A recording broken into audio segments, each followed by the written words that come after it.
and welcome to the Leopard Spots podcast, presented by Fractional, a leading provider of risk and compliance services to fintechs, banks, and crypto firms.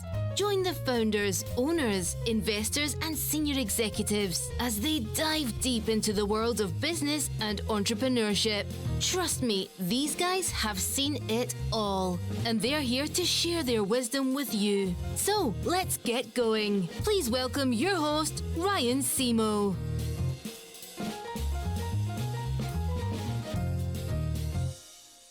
Welcome back to the Leopard Spots podcast. I'm your host, Ryan Simo. I have a shoddy voice, so I apologize in advance, but this is a really great episode. We'll get into who our guest is here in a second, but as always, this is brought to you by fractional.co with an X.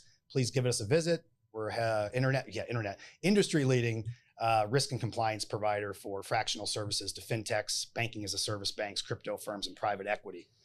So this particular podcast was a long time in the making, and you may also notice there is a bottle of wine sitting here with 2 glasses of wine, and I'm in shorts. We're breaking all the rules today on podcasting, and I have a very good friend of mine, Frank Ewing, CEO of AML RightSource, who's been a friend of mine for, going on over a decade now.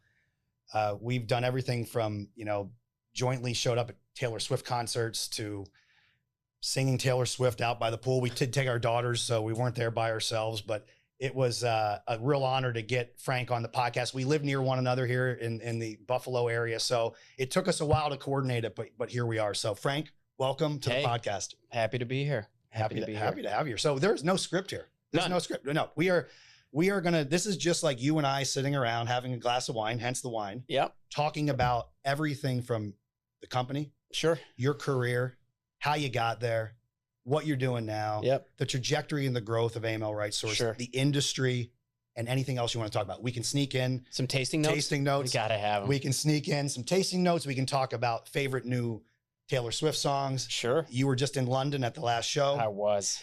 So we got a lot to talk about. Let's just jump into it. Let's start with the company. Let's talk about AML RightSource as a company. Obviously, I'm familiar with it. You and I met at M&T Bank. We did. Back in 2014.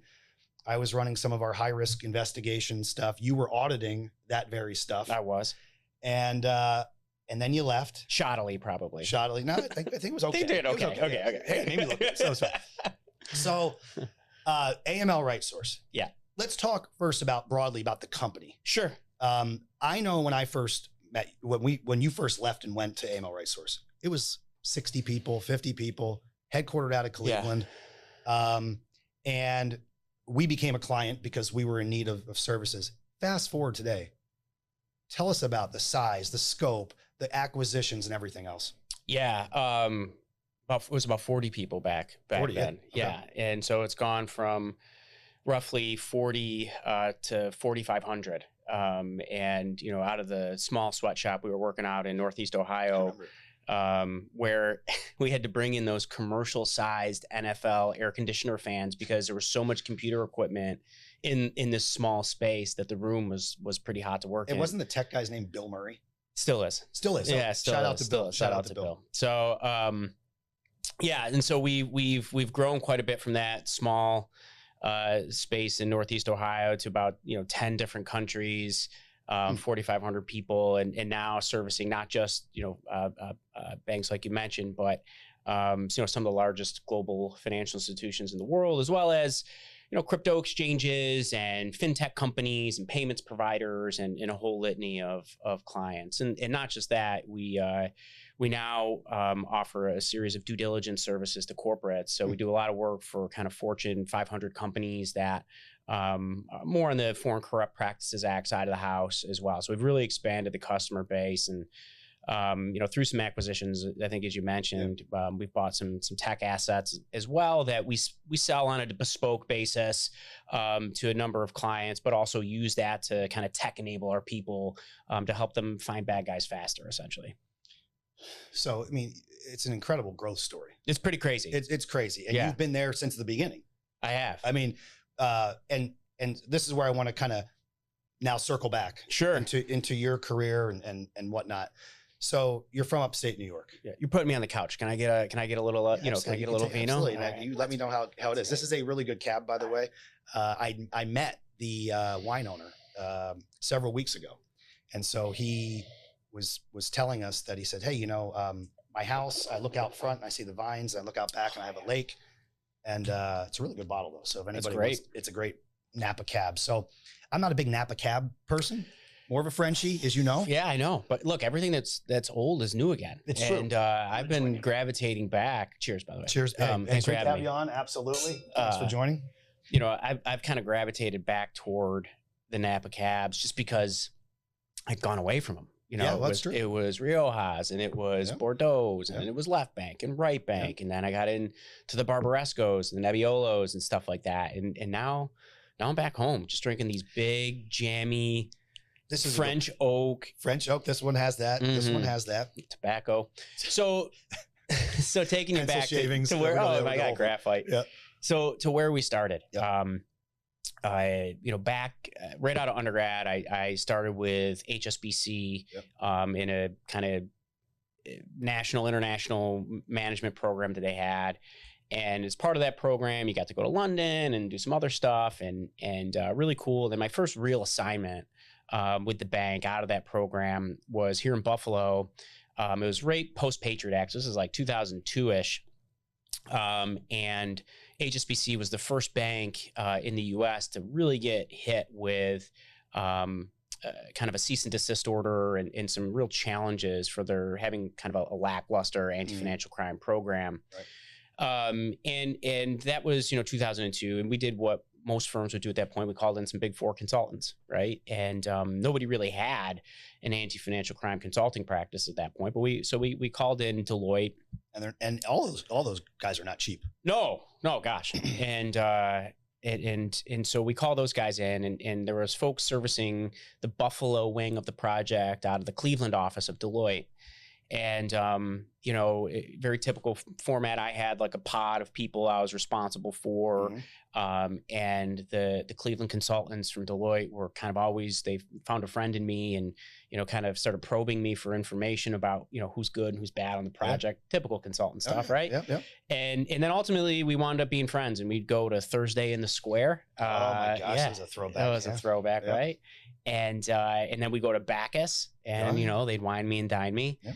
And then one night we were having dinner and literally probably a little bit of this and said, banks like HSBC are going to have this challenge from now into perpetuity. Turned out to be somewhat prescient, really. But what's the First National Bank of Hastings, Nebraska going to do, when enforcement comes their way? Yeah. And boom, in that moment, AML RightSource was born. And a handful of months later, they left Deloitte. I left HSBC, and it was an even smaller operation at that point, 4 guys in Cleveland, Ohio. The majority of the work at that point, we were really just trying to convince small community banks, one, that anti-financial crime was a problem. Right, yeah. And 2, that they should pay somebody else to do it for them in a remote environment. And now if you take yourself back to 2003, 2004, that'd be like unheard of, right? Absolutely. People didn't even work from home, No. And so... we plugged along as best we could. The business also had a dispute advisory, fraud and forensic accounting, business valuation practice, which paid the bills. Yeah. And that was really still the focus of the company. And so after a few years, we kind of found our way into a handful of clients and I was leading that practice, but decided it was going to be in my best interest to kind of go hone my craft, get my 10,000 hours, right? And become more of an expert in this field and left the company that, I helped start and went to KPMG in New York, doing this work for some of the largest financial institutions around the globe. And then, took a little time out from my career, invested in myself, came back to Buffalo for law school at University of Buffalo, and practiced law for a little bit, worked at MT for a little bit, and then yada, yada, yada. We decided to get the band back together 2013, 2014, and the rest is history, as they say. It's incredible. And that, obviously when you got the band back together, I met some of the band. Good band. The 30 for 30 or the behind the music is going to be epic one day when it gets released. It was a pretty crazy band. It was a good band. And, so you go back. Yeah. And how much of when you went back, and this is why I brought up the whole thing around cost of the big four and things of that sort. And then you hit on this, you were at dinner one night and, hey guys, people are going to have this issue Sure. forever. Quite frankly, part of the reason when you think about Fractional, the company I have, there's always especially now, we'll get into the whole fintech banking as a service space and a lot of the requirements that these fintechs, these sponsor banks putting on the fintechs. Look, you need to have a fractional, at the very least, a fractional compliance officer that's on the other side of the telephone Sure. to talk to. But when you think about getting the band back together, you must have had some thought of, we don't have to charge those rates. And we could probably still make a real big impact here. Yeah. Grow the business. That had to be part of it, right? 100%. Yeah, I mean, you were seeing it. Fundamentally, I started from this premise. If you find a smart person, you can teach them anything. Yeah. And so, at the time, this is, kind of, early 2010s, 2010s, the legal market was really kind of sucking wind. Mm-hmm. And at the same time, law schools were having some of their best years because after the financial crisis, everybody went back to law school, self-included. Only had a job. And so, what you had was, this kind of pool of talent that, if you graduated from a tier 2 or tier 3 law school and you weren't in the top 10, not the top 10%, you weren't like in the top 10 of your class, you probably weren't getting a job. Right. And there was a lot of talent in Northeast Ohio. You got people sitting there with law degrees who were obviously intelligent enough to get past law school and pass the bar. Now, I should take a caveat there. I do know a lot of people who aren't that smart who pass the bar, and it's fine. It's fine. I can say that now. I've been out long enough. But we found smart ones. And so we're, for me, this was really an academic exercise to say, look, we've done this work, myself and my then partners, we've done this work our entire careers. And so if we can find a screening program and a training program that makes sense, I think we can attack this legal grad industry to start and actually find a way to create some pricing arbitrage, obviously, for our clients, but also use this as a testing ground for that fundamental proposition that if you find a smart person, you can teach them anything. Yep. So what we learned over time is you don't have to have a law degree to do this work and do it well. And in fact, you may have been a gender study major at a small liberal arts college in Oberlin, Ohio, and your most relevant experience might have been being a barista at Starbucks. But we believe that once we put you through once we screen you and test you and train you, that within 6 weeks' time, you're going to be, and you can attest to this, at or above the performance of an internal FTE, but more importantly, at or above the performance of any one of our competitors. Absolutely. And so that's really where, we focused to start was on that part of it. When you think now, I mean, obviously at the time, even in 2014, the industry's changed so much in the last 10 years. For sure. Right. So not that fintechs, quote unquote, fintechs weren't around in 2014, but they were the exception, not the rule, certainly. How has that changed your business model? And here's why I ask that, because, one of the things, and I think we've talked about this before, but, certain companies have different price points that they're 100%. willing to go to. And, you have to be able to grow with the company. So we do a lot of work with seed companies, Series A, things like that. So you have to be able to grow with them and understand that their needs you need to be aligned with their needs. Yep. Has that happened for you too, as you think about the clients that you've started with, have today? Yeah, absolutely. I'd say one way we try to differentiate ourselves was when we saw the emergence of non-bank financial institutions, non-traditional financial institutions who are regulated, they are covered institutions, and they're in the stream of commerce, right? And so we saw that early, and we said, you know what, they're going to have a different mindset than a traditional FI bank is going to have, because they're saying, this isn't a core competency. And we don't want it to be a core competency. So let's just find some people who are good at this and have them do it. And so, we still are, I think globally, the leading provider to the non-traditional financial institutions.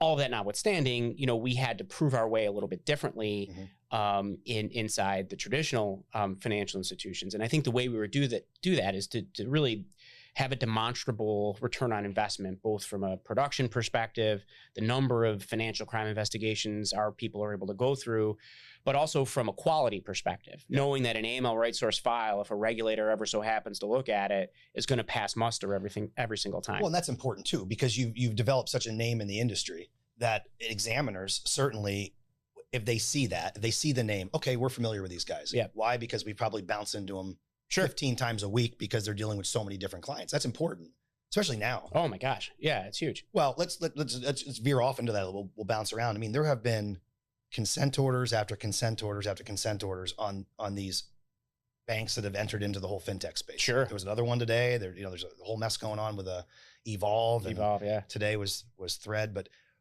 talk about what you're seeing or hearing from the regulators. I know you're not talking to them personally daily. Obviously, your team is and whatnot. Your clients are, but just talk broadly about the regulatory environment as it relates to AML BSA specifically. Sure. What your thoughts are? Where's it going? What do you like about it? What don't you like about it? Yeah. Well, shoot, I have to be a little careful here, right? That's what I'm trying. That's why you got to have a part of that. I know. Loosening you up a little bit. So here's what I'd say. I'd say that the regulatory environment is still active. Yep. I'd say that the people who are most under the gun at the moment are crypto exchanges. Mm-hmm. And are, again, the non-traditional financial institutions. Now, I'm sure Jamie Dimon's watching this, so he may, he Shout may, out Jamie hey, Dimon. Jamie, he may say, no, we're still under intense scrutiny by the federal regulators. And I'm sure to all my bank friends, I understand your plight and your pain. But the reality of the situation is that the guns are very much focused on the non-traditional FIs. And I'd say from a traditional FI basis, we're seeing a bit more scrutiny around some things on the fringes, like more cyber, data integrity, data protection. Certainly, KYC, know your customer, for those of you non-financial crime nerds, is kind of, really at the forefront because, and not to veer off too much here, but, every issue within financial crime is really an issue of identity and understanding who the customer or clients that you're dealing with, who they are. And they're getting smarter about it. And they're getting smarter about it. Yeah. And all that AI, can let you kind of hide and fudge who you are and all that kind of stuff. And so the reality of the situation is that, the guns are focused on the non-banks and banking as a service, people who are offering banking as a service. There's still a strong level of scrutiny on traditional banks. What do I like about it? What do I not like about it? I mean, look, I'm in a business that is, inextricably linked and tied to regulatory enforcement and scrutiny. So I like the regulators. They're awesome. No question. Yeah. Could the regulators be, better partners to the financial world? Probably, and I'd say that's because the regulations themselves are a little gray, and in some instances very gray. And two regulators, even within the same regulatory framework or institution, may look at the same set of facts and come out with a different result. Mm-hmm. And I think, what that does is, one, it creates uncertainty, but it also creates risk. And so, if you're a financial institution or a non-bank and you're looking at all this stuff and you're saying, well, shit, 1 year, my regulator told me this wasn't a problem. Yep. Now you're back this year and telling me it's a problem. So, where is it? So I think, a little bit of additional clarity, especially as it relates to things like, risk assessments and transaction monitoring thresholds could be better. And then ultimately, like, let's be honest, should I have another sip before we get really honest? That's why I'm going to keep trying to interject. It's vanilla, little oak. Actually, there is nice. oak. There is some oak on this thing. It's French oak. I mean, it's French oak. Yeah. It's been in there. It's 2021. It needs some time. It needs a little bit of time. Hands are a little tight. Yeah. Well, my voice is really cracking up, but this is helping. This is like an elixir for me. I mean, look, if you really are committed to fixing the problem, and let me just scope the problem for a second for our hundreds of thousands of listeners out there. Please do. If you measured the amount of dirty money that goes through the financial system on an annualized basis, it'd be the world's 5th largest economy by GDP. It's crazy. Just to frame that up. Yeah. Okay. Crazy. So it's a real problem. And so if you really want to fix that problem, let the banks share information with each other. Right. Let create a repository. That was talked about years ago, wasn't it? Of course it was. And it was in kind of the latest amendments to the AMLA. And so, let them share information. Let them innovate more and don't punish them for innovation, Here's a question that's so funny you bring that up, just because you and I have talked about crypto and stuff before, whether it's crypto or crypto adjacent projects or things like that. And, no bank wants to deal with them. And, but when you talk about those illicit activities being, what'd you say, number 5 economy in the world? Yeah. I'll bet you, I don't know the answer to this, but you think about crypto. I happen to be a believer in the crypto technology and things like that. But when you think about that, I'll bet you that represents a sliver of a sliver of a sliver of a sliver of that top 5, numerator, if you will, or denominator, if you will. Sure. But it gets so much attention. And I understand why it gets a lot of attention. Yeah. I mean, there's certainly things that happen above our pay grade. Oh, and there are, and I'm certain that there are lobbies that, yes, that kind of, have some interest in making sure that non-fiat currencies, pay their fair share, no and they should. But now let me take the other side of that coin, which is, and I'm a little bit more skittish. I know. On kind of crypto. Not that I don't believe in it. Not that I don't, but what's the reason for wanting to be completely anonymous? Unless you're unwilling to be subject to rules and regulations. So I think, like you and I have talked about, my opinion is, I think it's less about anonymity. Sure. Because the only way you truly become anonymous. Super challenging word for me to say. Anonymity. Anonymity. And I'm doing that with this. It's amazing. First bottle. First bottle. I'll get it by the second bottle. Yeah. So, but this anonymity that people maybe want, but that really happens kind of in the decentralized finance, the DeFi, the MetaMask wallets and things like that. Your traditional Coinbases and other exchanges. Yeah. They're essentially fiat currency at this point. Essentially. Right. So when I think about anonymity, there's a sliver of a sliver of sliver that even understand how to become anonymous in that space. Yeah. Because most people nowadays, because crypto is becoming so mainstream through ETFs and everything else, what do? I go on Robinhood, I go on Coinbase, and I start an account and do my KYC and off I'm running. So I guess the point is, don't get me wrong, there are bad actors 100% that deal in cash. 100%. There are bad actors that deal in crypto. There's bad actors that deal in all this stuff. Yeah. I do think, again, not to go into a crypto discussion per se, but I do think longer term, you're going to end up with the banks are going to need to figure out how to work with these companies because they're going to become so ubiquitous. 100%. Stable coins, USDC, it's going to be we're already seeing it, right? The Treasury's talking about it. And so that, that's not all that far from adoption, right? No, it's not. And that's why I was asking about the regulatory environment, what you like, what you don't like, because I think at some point, like what I don't like about it is there's no framework for these crypto firms in which to operate. Sure. Right. So you basically, what's the rule book? What's the rule book? Tell me the rules. All right, let's transition, not to the next tasting note, but I want to talk about you must have learned a ton in the last, year, 2 years, 5 years, 10 years, not only about you, but about leadership, the industry. You obviously have done several transactions, both in terms of AML RightSource itself. You've worked with private equity firms. It's a broad question, but tell me about that. Like if you're sitting here reflecting, right? As we are. We're sitting here, I was about to say, we're sitting here, if we're sitting here having a drink by your pool, reflecting and listening to, Mother or whatever, we would be talking about this. Yeah. Just give me a stream of consciousness. What have you learned? Whoosh. A lot, I suppose, is the quick answer. I tell you one thing I haven't done and talk to my therapist about frequently is that I don't. I feel like your therapist. Well, I literally am on the couch. I'm literally on the green velour couch. Shout out to Jamil who's producing this. This is a wonderful couch, by the way. Great operation. I don't self-congratulate a lot, and I haven't taken a lot of time, over the last decade or more thinking about the successes, Mhm. you know, and there's been many. Absolutely. And thinking about how, you know, we went from being nothing to competing with the largest firms in the world. Sure. And actually, you know, with 4,500 people just focused on this one thing, being the largest firm, the incumbent, you know, of these services. It's just nuts. Yeah. It's just nuts. You know, what have I learned? Well, I think what I've learned is that, you know,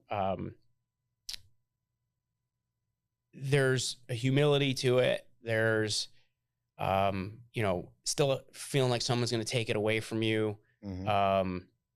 That hunger or that drive to, you know, to be the best at what you do and have your company be the best at what you do. That fuels us, fuels me. Yep. And so, you know, I think it's really about understanding what you want, Mhm. you know, and then finding a plan, you know, to get there. Also understanding that you're going to make, you know, like a ton of mistakes along the way. I make them daily. What do you think the biggest mistake? I mean, Yeah. what's the biggest mistake you think you've made Ooh. as a Like, CEO? Okay, that's a better question. Pay attention to all the employees need to pay attention. Yeah. I'm sure my wife would disagree with whatever I was going to answer about, you know, what Hi, Leah. Yeah, you know. So the biggest mistake I've made as CEO, I've made a couple bad hires, you know, Yep. and haven't been and wasn't fast enough to undo it. Yep. And funnily enough, like, you know, one of our mantras is like, you know, hire slow, fire fast, right? Yeah. And I didn't follow my own advice, and we certainly hired slow on these couple positions, Sure. and they were my positions to hire, and I didn't fire fast enough. Yep. And so, you know, and that can just lead to a whole parade of horribles downstream of the organization, you know, because as my role has changed to be more of like I'll say figurehead. I mean, I lead Sure. the company, Yeah. but, you know, when you're not deeply involved in the day-to-day operations of running the company, Mhm. you're kind of overseeing it and guiding it and giving it strategic direction and insight. You know, you don't realize the impact on some of those decisions, Sure. those hiring decisions. So there's a couple takesy backsies I'd like to have on that. You know, outside of that, I think we've run a pretty clean race. We've Mhm. run a good race. You know, there's some things from an acquisition perspective that maybe I would have looked at a little bit differently, or a couple of targets that, you know, I would have pursued a little bit harder. Yep. But all that stuff, you got to leave it on the field. Mhm. You know what I mean? Oh, yeah. So, because what can you do? I mean, you can't, like, sit around and cry about it. You just No. got to go on to the next play. Yeah. You know, which I should ask you. Yes. I haven't seen you in a while. I know. You look good. Oh, thanks. You look good too. And thank you. and I got, you know, I've seen, you know, you had Brandon Bean on the show. I did add Brandon. Yep. You had a former NFL kicker on the show. Punter and kicker. And I got to ask, I think everybody wants to know this on the. Oh boy, here we go. Are you making a comeback? Are you trying? You got any eligibility left? What are you trying to do? I have no eligibility left Okay. in college. Okay. I exhausted my 4 years as a punter. However, you know, if I can keep myself, I did a podcast with Mike Hollis a couple Hollis, that's right. Yeah, right. 10-year pro NFL kicker, knew him from a camp I did, and he and I were instructors. He's 50, and Mike, I apologize if I ever shoot you. He's 52, 51. Yeah. He actually, at the age of 50 or 51, kicked in a legit, like, semi-pro game. So you thinking about it? You got to be flirting with it. I feel like right now, I was telling somebody the other day, I feel like my goal has always been, by the time I get to 50, which I'm knocking on the door. Sure. I'm knocking on the door. To be in the best shape of my life. You don't look a day over 46 to me. Well, you know what? I'm 47, so yeah. But yeah. So I'm gonna get back into it. Yeah, I'm gonna see what I can do. I mean, look, we've got the Bills are they have a punter right now. Yeah. But I'm gonna call Brandon Bean. Brandon, put me in, coach. You can call him after the bottle. I'll call him after the bottle. Yeah. Because I'll sound better. I'll sound actually like I'm really, really all about it. Yeah. So So I'm knocking on the door. Although, to be fair, what I really like to be able to do is get down to a single digit handicap, which I'm unable to do. Dude. And actually, let's talk about golf real quick. Yeah, let's do it. Let's talk about golf and skiing, because this is all part of the story too. So you go off, you go to AML RightSource, it's 2013, 2014, right? And this big whirlwind of stuff comes up. And you and I were talking, well, we've talked a lot, obviously, but you're like, you know what? I don't know what, it was like 2-3 years ago. You're like, I'm going to get good at golf and I'm going to get good at skiing. And you literally you made that your thing. And the reason I bring that up is this. I think at some point in people's careers, depending on where they're at in their career, where they're fulfilled, but they're like, you know what? I want to do other stuff too. Like, yeah. That's what you did. Yeah. Right. You went and you said, I'm going to ski. And then you learned, like, right, you knew how to ski, but you got good at skiing and golfing. I've golfed with Frank many times. And I remember when you started, you hadn't played before. Yeah. I mean, you're a very good golfer now. Well, very good. That's arguable. I mean, you and I we did win-ish the member guest a couple years ago, ish. Because it was a like big the third flight, but whatever. But talk about that. Like, what got you into wanting to do that stuff? Is it just all an evolution? Yeah. I mean, like, I was sitting there at 40 years old. We had a good run of success with the company. We had just finished our second private equity transaction. And I was like, I don't have any hobbies. Right. Like my hobbies is like this job, and that it just didn't feel really healthy. Yeah. And so I was like, there will be a day where I'm no longer the CEO of AML RightSource someday, whenever that day is, I'd like to think that there's something else that interests me or that I should try. Sure. Yeah. So, that was certainly part of it. And then just getting out and doing stuff, right? And being healthy and, having a more active lifestyle, and all that, and kids change you too, right? So I went from having like 2 little babies to like now, a 6-year-old and a 5-year-old and an 8-year-old. And one who can dance to Taylor Swift in London like I've never seen. They both can. I gotta send you the video. So, and so, you don't want them to see like dad's like a chubby schlub who does nothing but sits in front of the computer and takes, work trips. Right. You know what I mean? Like you gotta be able to do stuff. So, so that was kind of the motivation behind it. Real quick, back to AML RightSource, when you talked about the transactions. And so you've done deals with private equity companies. Yep. Obviously they're a invested partner in AML RightSource. Talk about that for a second. I mean, I want to talk, it's in 2 parts. The first question is, what's that been like, right? Because you've worked with several different ones. Yep. What's that been like? And then I also want to talk about, to the degree you're able to talk about it, what's the future look like for AML RightSource? I mean, like you said, you're a global leader.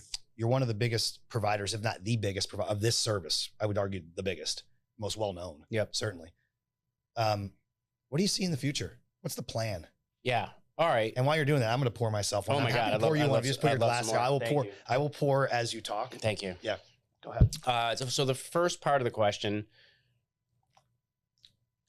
just a big jammy California cabin. It's totally jammy.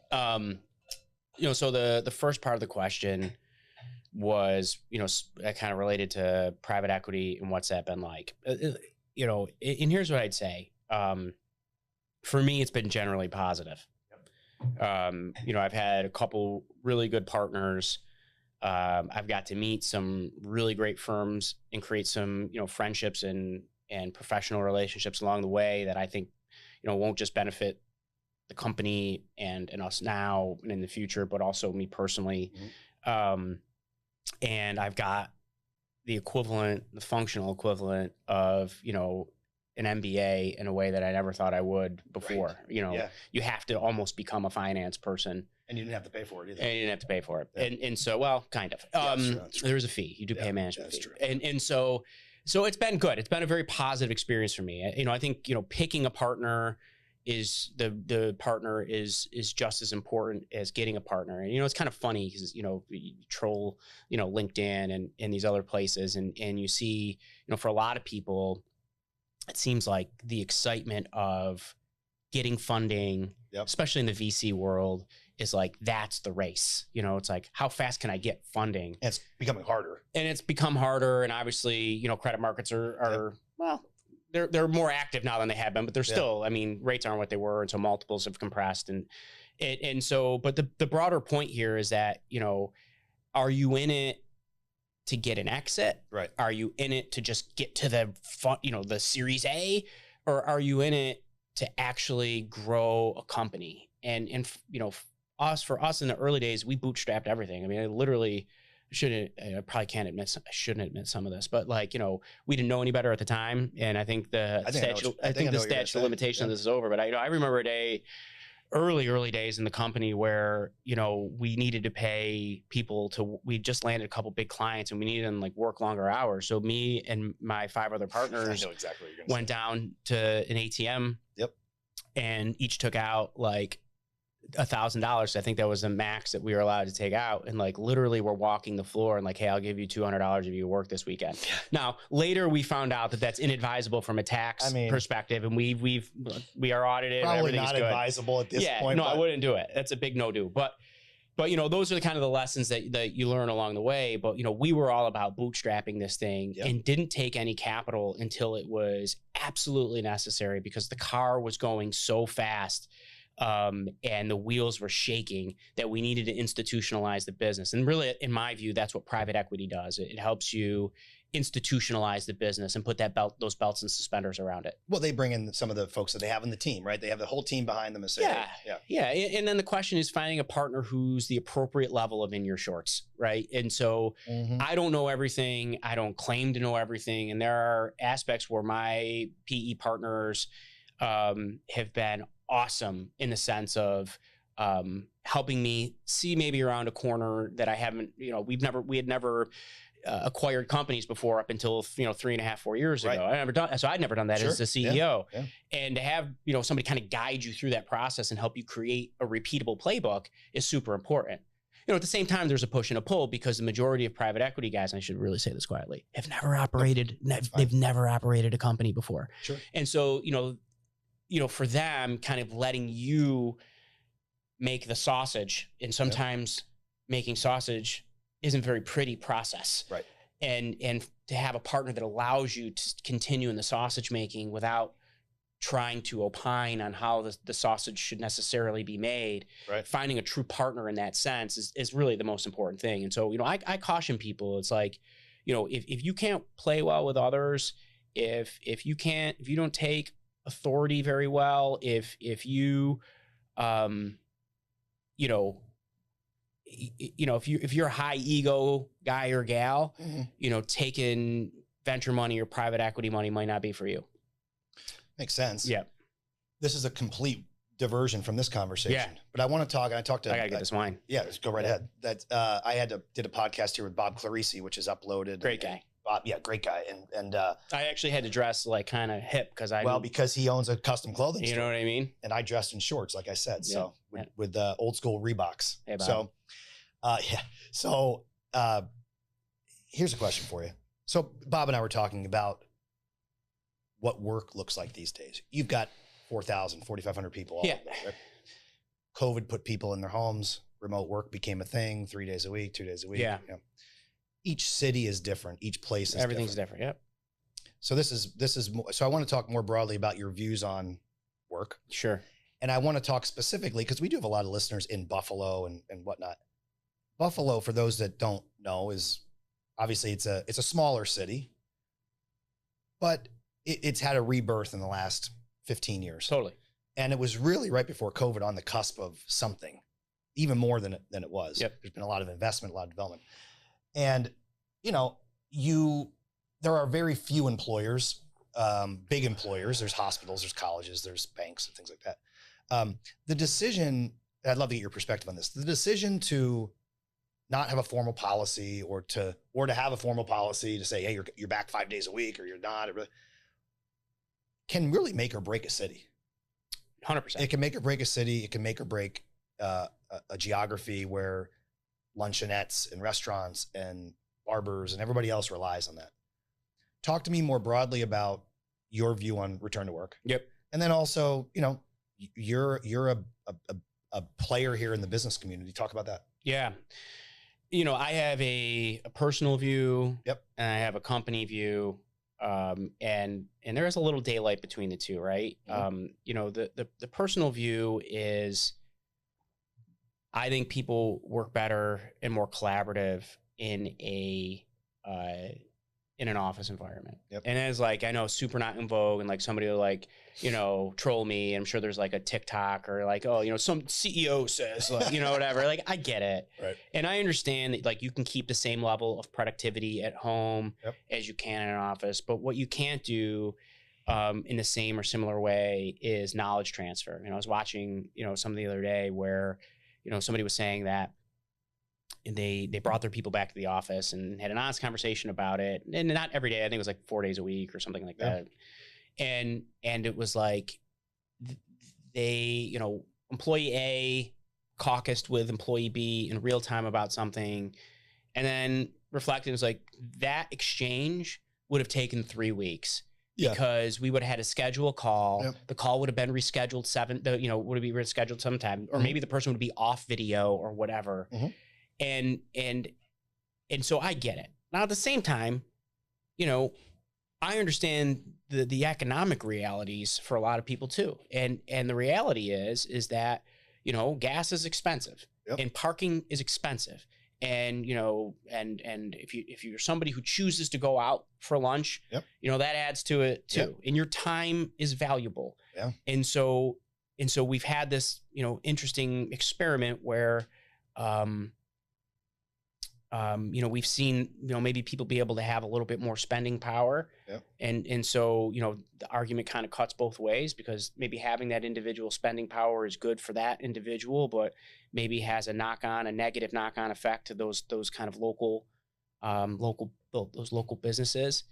And so, what is the right answer? Well, our company, I think, whether it's a social issue or a work issue or a geopolitical issue, has done a good job, I think, of like taking care of our own space first. And we won't opine on what other people should do. But what should we do? We're beholden to our clients. And so we just had one this week, really large, top 10 domestic bank, asked that we have our people back. They asked that you had them back in the office? The people who service their account. Really? Have them back in the office. Not their office. Not their office, our office, because they brought their people back. And that's fair is fair. And fair is fair. Yeah, I got you. Okay. And so we've had to have some hard conversations with people internally. Is like, look, like we're in the client services business. It's interesting. And I tell people, I still do every once in a while. I used to do them all the time, but every time we bring on a hiring class, I meet with, the new hires, and I say, look, like if you're not passionate about clients, you're not excited about client service. I know we're doing anti-financial crime and money laundering investigations, but like, if you're not here to be like pumped up about helping the person on the other side of the phone, as it were, you can't work here. And so in this instance, the client service is expected to be in an office. And so if you're still committed to that fundamental tenet that we need to service our clients as best we can, and that's what the client wants, and that's what we're going to do. Now, of course, we will make reasonable accommodations for people to the extent that there's some, reasonable reason why they can't, be in the office. But, what I tell you is that, in our offices that are in non-US geographies, people have been back for a long time. And we see good productivity. We see a lot of, collaboration. We see, in many instances where there's an acute issue, it's very easy to fix that issue. Was it because there was a mandate to come back, or was it just the culture more culturally, more culturally in vogue, right? And so, I'm not going to make any proclamations here on the Leopard Spots podcast. You could, though. I could. We can make news, breaking news. But eventually, I'd like to see us back, at least in a hybrid format. And if our clients say that we're coming back, then we're coming back full time. I think part of that is because the reason you laid out is like, we've got an obligation to this community. And I wish more employers would take a stand here on that issue. I mean, what are you, 4 years in at this point? At some point you got to break the glass and say, we're doing this or we're not. And so, I'm of the opinion that, one, I think better work gets done in person. I think it's more collaborative. If you really care, we get all these surveys and feedback about company culture. Look, you can't have company culture remotely. It doesn't work. It's not the same. You can't. And nobody can convince me otherwise. I know that sounds like a little myopic, like nobody can convince me otherwise, but like I've done both. You know what I mean? And so, this isn't about we'll be more profitable if we come back. Like, no, I actually just think it's what's best for our company. I actually would think it's what's best for our people, for them to grow and have an opportunity. And I think it's best for our clients. And so in the long term. So we will take a pragmatic and stepped and stage approach. But ultimately, I think we're going to be one for growing our communities and supporting our local businesses and ultimately bringing people in or around the office for a determined or indeterminate, I suppose, amount of time. I think I just saw Dell Technologies, like, I don't know, tens of thousands of employees stood up and said, we're not coming back. Yeah. Okay. And so, it's one of those things. But Ryan, like, I almost called you Simo. Like, a job is a value proposition. Sure. And it's at will employment. Sure. In a value proposition, it's a give-get, right? On both sides. It's reciprocal. And so, I give you a wage or a salary. In exchange, you give me work. Time. And time. Yep. And hopefully there's something more to it than that. Hopefully, it's something that feels more than that. But at its fundamental core, it's a value proposition. Sure. And at any time, because it's at will, that value proposition can fall out of balance. Yeah. And that's maybe I'm not paying you enough, and maybe somebody's willing to pay you more. And you as an employee wouldn't have a problem saying, well, look, you're not paying me enough for the time and service I'm giving you. And so I'm going to go somewhere else, right? Because the value proposition fell out of balance. And so, if we so happen to say, like, look, we'd like you in the office 3 days a week, and that value proposition falls out of balance for you, we're pretty confident that there's people who that value proposition will be just fine with. Yeah. And so, at some point, it's bigger than worrying about we're going to have some attrition, and it's more about what are we doing more broadly for the communities that we work in. All right, as we bring this plane in for a landing. Oh, man. Soft landing, just like, the interest rate, the Fed, and everything else. You were in London for Taylor Swift. Now, this is actually... So long, London. She didn't play it. A little bummed. Oh, really? She's got 4 more August shows, so I think it's going to... back? No, we are going to Toronto, though. I'm looking at those tickets. They're crazy. Took my daughter to Pittsburgh, as you know. You were there. Yeah. I remember it all too well. Oh, wow. Thank you. That's incredible. Thank you. That, for the listeners, that's incredible. If you're not a Taylor Swift fan, All Too Well is one of our favorite songs. That's I like how you said one of our favorite songs. Wow, that's true. So, but she's fascinating. The GOAT, dude. She is the GOAT. And, I'm from Pennsylvania. She's from Pennsylvania. So kindred spirits. Oh, sure. Okay. That's where you're going. Okay. Yeah. So, but it's a spectacle. So I want to ask, was there a difference between the U.S. show, and I apologize to any viewers. I am completely unapologetic about this segment. Looking for AML content. Yeah. We've shifted, but was there a difference in the U.S. show versus the show over in London? I know the stage is the same. I know all that, but was there a different vibe? I guess I'm curious about. No. More electric over there or less electric? Well, I mean, equally as electric. Right. Equally. And so, literally, I remember being at Heinz Field in Pittsburgh and like looking around at the exits like Jason Bourne, feeling like, because I got my daughter there, my wife, and I'm like, is this place going to like explode? Because like the ground was rocking. Yeah. And I'm like, this could come down. And if it does, like, and then it's like Sophie's choice. Who am I grabbing, my wife or my kid? You know what I mean?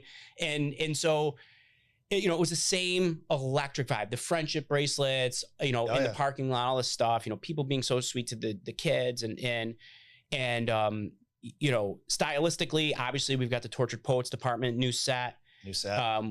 She's mashed together Folklore and Evermore. The house is a little tinier. This is incredible, right? But I will tell you what happened.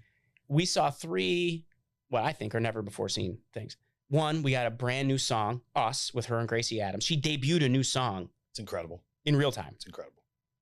2, she mashed up 3 or 4 different, in the secret set, she mashed up 3 or 4 different 1989 songs. Like I started to lose count. Like she's never mashed up that many before. Usually it's 2. It's incredible. 3, Kelsey makes his first appearance on stage. You were there for the Kelsey. I was there. You were there for the Kelsey. I was there. And so that's big. It's big. It's big for a lot of reasons. Witness history. Here's what I tell you though. Yeah. Stepping back from it. Uh-huh. I remember, I think it was it 1991 or 1992 or 1993? I can't remember which year it was because now it seems long ago, where it was Jordan in the finals against Clyde the Glide. Oh yeah, Portland. Yep. And he put up 56 points in like the first half or whatever it was. And the shrug. Yep, the shrug. And I vividly remember watching that as a kid. And I was at a hotel, like a Holiday Inn or something. And I was like, I was too young to recognize goating. Yeah, you know what I mean? And then, you see it again. I remember the Brady game against the Falcons down 28-0 or whatever it was at the half. 23 at the half. 23, and then you just watch this clinic and you watch like this determination and you see it. And it's the same thing here. But now I'm old enough to recognize when somebody's truly great at what they're doing. Yeah. And you may not like her music and you may not like, what she stands for or whatever. You may not like her boyfriend. Yeah. But at the end of the day, it's fine. I mean, at the end, it should be Josh. At the end of the day, like, she's a prolific songwriter. Incredible. Who gets 90,000 people nights and nights after a row to sing and be at her absolute call. She's having a blast up there. The crowd's having a blast. And she's not lip syncing. She's not lip syncing. She's singing. Contrary to what Dave Grohl might think, she's playing. 100% she's playing. She's playing. And so, you're really watching greatness, and it's just cool. I agree there. It's just cool. We had to take that diversion because that's why I want to talk about it. I mean, obviously, like her music and everything else, but she's a transcendent figure. You got Paul McCartney literally on the floor with Jen Pop, dancing. Yeah, just dancing. Yeah, it's incredible. And I mean, outside, also a goat. You know what I mean? Sure, yeah. So, yeah, it was a pretty incredible experience. I remember when we were in Pittsburgh. Yeah, we were watching. I was up upper deck. You were, I think, lower where I was, but you had texted me. You said she's the Paul McCartney of our time, and honestly, it's funny, but it's true. She's that good, and she understands the business side of it too, which Paul did as well. Yes. Yeah. So, all right, we're gonna make another divergence here. Yeah, I'm into it. Okay, so this is gonna be a longer podcast than normal because we got half a bottle of wine. We still have a way to go. Have you paid for the space? Are we good? Oh yeah, Jamil, we're good, right? Okay, we're good. So, all right, I want to. Nobody's listening. I know. I'm gonna shift. Thank God I only brought one. We'd be here for 3 hours. Jamil will be throwing us out. So, I do want to talk about. My voice is terrible right now. Does your mom listen to these? Oh yeah, my mom. Shout out to my mom. Actually, love her. She's here right now. Love her. Yep, she's here right now. She's still baking? She's still helping out. Okay, still helping out. Cake pops were. Yeah, Butter and Whisk. Butter and Whisk is the name of the bakery in Myrtle Beach, South Carolina. Very good stuff. They do ship too. They do ship. Ship. Let me talk to you about some of your passions. We talked about golf. We talked about skiing. We're talking about wine, but jokingly, but seriously. It's one of the other things. Fast forward 10 years from now. Yeah. You'll be whatever, 50 something. 54. It's nuts. It's nuts. Yeah. I don't want to say what would you like to be doing. That's kind of a stupid question, but it's more about what do you see in your future? So at some point you mentioned, hey, look, at some point I'm not going to be the CEO of AML RightSource. Obviously, you've had great fortune through hard work to be able to do certain things when you're done. Do you want to stay involved in the industry? Do you want to invest in companies? Do you want to be part of a private equity firm? What do you want to do?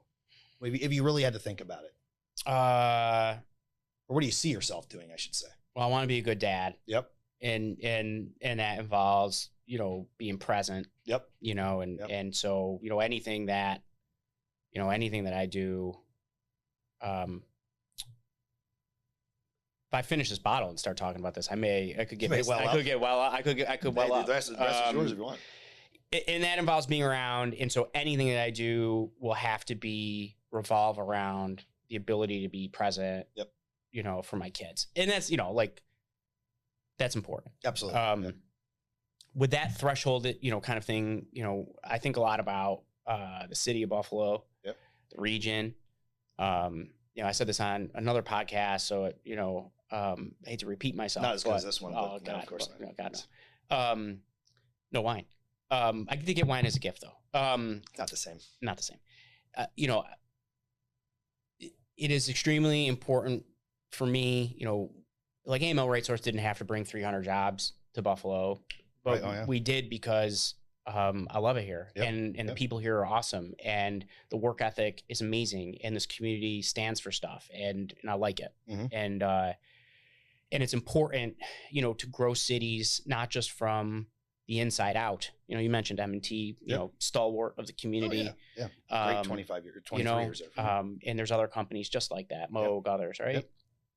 But you got to build cities from the outside in. And so, you know, what can I do in my next life to, you know, whether it's investing in some companies or whether it's, you know, helping to, you know, be on boards and try to drive more companies to attract them to Western New York. You know, that is a passion of mine. And that's something that, you know, partnering with UB or doing other things to make sure that we're driving this region and its greatness, because it is truly great. You know, personally, you know, who knows, man? Like, you know, could I see running another company? Sure. Could I see working with a private equity firm? Sure. Wow. You know, well, look, you know, I've created this playbook of growth and success, and it'd be interesting. It'd be interesting to see, you know, to you know, like, you know, in a way, like, you know, like Brady went out and did it with Tampa. Yeah, and he didn't have to. No, Jordan went out and did it with the Wizards. It didn't go the same. It didn't go but it wasn't meant. That wasn't meant to be a championship run. You know what I mean? It wasn't meant to. Little factoid: I was actually at Jordan's. I was living in DC at the time when Jordan came back. I think it was his first or second game back. He came out in Washington and scored 52. Still could. He could probably score 52 tonight. Yeah. You know what I mean? Like if somebody like looked at him wrong, you know, he just come out and drop 52. Oh, remind me as you're talking about this. I want to talk to you as we fill up the last of this. I want to talk to you about Caitlin Clark. Big fan.